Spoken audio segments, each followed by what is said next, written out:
दुनिया के बाकी ममालिक के कवानीन देख लें तो बंदा भी जेल में होता है, गाड़ियां भी जब्त होती हैं, गाड़ियां इम्पाउंड हो जाती हैं। 2-2 साल तक, 3-3 साल तक लोगों की गाड़ियां, 6-6 माह तक भी लोगों की गाड़ियां इम्पाउंड होती हैं।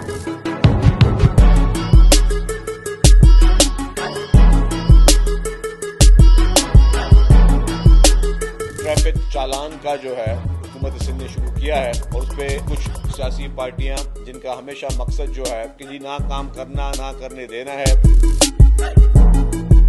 हमेशा कड़वे डिसीजंस जो होते हैं थोड़े तकलीफ दे जरूर होते हैं, लेकिन उसमें कीमती इंसानी जानों की को ज्यादा से बचा सकते हैं। हुकूमत जो है 1 रुपया भी चालान बदना मिले, हमारी ख्वाहिश होगी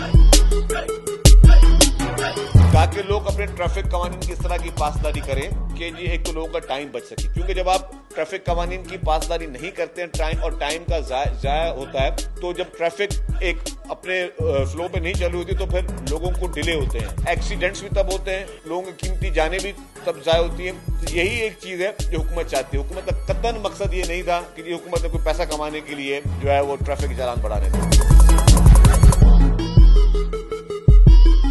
मेरा मकसद है कि जी ट्रैफिक कवानीन जो है वो लोगों की बेहतरी के लिए किए गए, उसमें कतन मकसद नहीं है किसी को नुकसान पहुंचाना। अदालतों में गए, अदालतों का एहतराम है, लेकिन अदालतों में भी हुकूमत सिंध का मौक़िफ़ जो है वो फर्म है।